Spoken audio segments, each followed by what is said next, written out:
प्रणाम उदंत मार्तंड।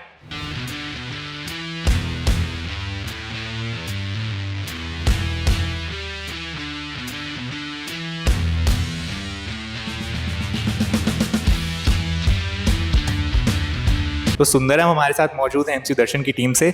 कैसा एक्सपीरियंस इस ऑडिटोरियम का स्पेसिफिकली अगर बताएंगे तो?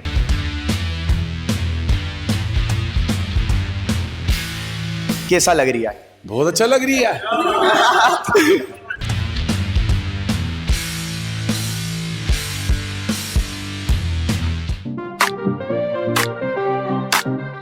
प्रणाम उदंत मार्तंड। 200 वर्ष हो चुके हैं उदंत मार्तंड को आए हुए। हिंदी पत्रकारिता के 200 वर्ष हो चुके हैं। ये जो कार्यक्रम हम मना रहे हैं भारत भवन में प्रणाम उदंत मार्तंड नाम से, उसका आज आखिरी और तीसरा दिन है। समापन होने वाला है इस कार्यक्रम का, लेकिन जोश और उत्साह की कोई कमी नहीं है। तीसरा दिन भी शुरू होने वाला है, शुरू हो चुका है। इनफैक्ट अंदर जो प्रथम सत्र है वो चल रहा है। और आराधना, कैसा लग रहा है आपको? मुझे तो बहुत अच्छा लग रहा है। मतलब कि पहला दिन, दूसरा दिन और आज तीसरा दिन हम लोग सेशन के साथ साथ रिपोर्टिंग भी कर रहे हैं, तो हमें बात करने का भी मौका मिल रहा है। तो मुझे तो बहुत अच्छा लग रहा है इन 3 दिनों में। डिजी विकल्प के माध्यम से आपको इस पूरे दिन की बुलेटिन हाइलाइट्स हम दिखाएंगे। समापन सत्र में आपको बता दूं, जवाहर कर्नावत जी, महेश श्रीवास्तव जी, विजय दत्त श्रीधर जी और बहुत सारे तमाम जो गेस्ट हैं हमारे साथ वो जुड़ेंगे। तो तीसरा दिन तो और भव्य होने वाला है। जाने के लिए देखते रहिए आज की बुलेटिन। अंतिम दिवस की शुरुआत भारतीय भाषाओं का राष्ट्रीय स्वर विषयक सत्र से हुई।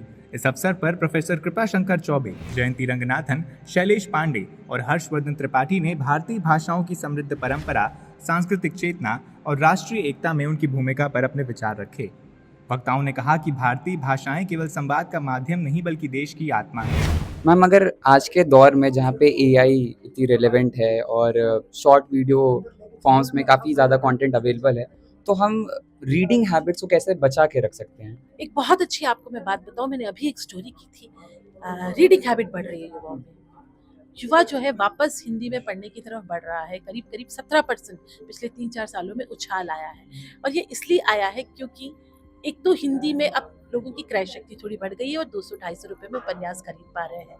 दूसरे, आप हिंदी में ऐसे उपन्यास लेके आ रहे हैं जिनकी भाषा बहुत यूथ फ्रेंडली है। आप आज शायद प्रेमचंद को पढ़ के या शरद चंद्र को पढ़ के, जो भी नया पाठक है वो उस तरह से समझ न पाए, पर आज के जितने लेखक हैं अगर आप उनकी हिंदी पढ़ेंगे तो आपको समझ में भी आ रहा है वो आज की बात कर रहे हैं। आपकी तरह के लड़के जो है उस कहानी के हीरो हैं। तो इस तरह से नई पीढ़ी हिंदी की तरफ झुक रही है और ये बहुत जरूरी है कि हिंदी में पढ़े, ताकि आगे आप जब पत्रकार बने ना तो आप बहुत समृद्ध। द्वितीय सत्र आत्मावलोकन और संकल्प विषय पर केंद्रित रहा। अनुज खरे, प्रतीक त्रिवेदी, शरद गुप्ता और राशिद किदवई ने समकालीन समाज, मीडिया और राष्ट्र निर्माण में युवाओं की जिम्मेदारी पर चर्चा की। वक्ताओं ने आत्ममंथन के साथ सकारात्मक संकल्प लेने का आह्वान किया। आइए अब नजर डालते हैं उस विशेष बातचीत पर जो कि हुई हमारे संवाददाता पार्थ गौतम और प्रतीक त्रिवेदी जी के बीच में। सर, अभी सोशल मीडिया का समय है, वैसे वो रॉ अनफिल्टर्ड चीजें बहुत ज्यादा चल रही। तो क्या सर आपको लगता है कि जो यूथ है वो अगर इस तरीके का जर्नलिज्म करने निकलेगा तो उसको ज्यादा व्यूज या व्यूअरशिप के से लेना देना इसका कोई बहुत ज्यादा होगा और व्यूअरशिप ज्यादा आएगी इस तरीके के जर्नलिज्म से? भाई देखो, अनफिल्टर्ड और फिल्टर्ड वाली बात तो ये है कि आप जो करने जाए उस पे पहले महारत हासिल करें, उस विषय को पहले समझें कि क्या करना क्या है, किस विषय पे उसको पहले उसके क्वेश्चंस उसको दिमाग में फ्रेम करके फिर उसको समझें। अनफिल्टर और फिल्टर क्या, आप सवाल ही ऐसे पूछिए। उसमें क्या करना अनफिल्टर वाले की बात, आप सवाल ऐसे पूछिए ना कि जिसमें कोई वही ना हो। सर आखिरी में एक बात पूछना चाहूंगा। सर, भोपाल में आप आए हैं, तो सर ये भोपाल में मैं आपसे ये भोपाली स्टाइल में पूछना चाहूंगा कि सर बड़े भाई आपको इस शहर में आके, झीलों की शहर नगरी में आके कैसा लग रही है? बहुत अच्छा लग रही है। तृतीय सत्र भारत स्वाभिमान विषय पर आयोजित किया गया। डायरेक्टर चंद्र प्रकाश और हितेश शंकर ने भारत की सांस्कृतिक विरासत, आत्मनिर्भरता और राष्ट्रीय गौरव पर अपने विचार साझा किए।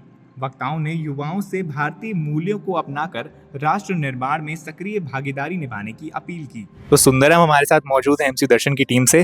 कैसा एक्सपीरियंस इस ऑडिटोरियम का स्पेसिफिकली अगर बताएंगे तो?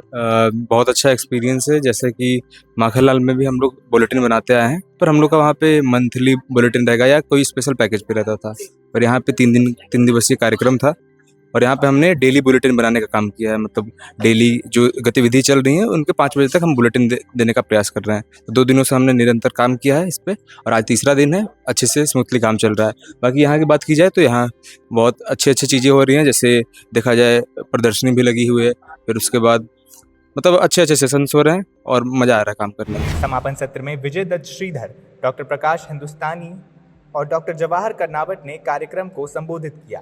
वक्ताओं ने आयोजन को वैचारिक और सांस्कृतिक दृष्टि से अत्यंत महत्वपूर्ण बताया। तो ये थी तीसरे दिन की बुलेटिन, या यूं कहें कि इस पूरे कार्यक्रम की आखिरी बुलेटिन।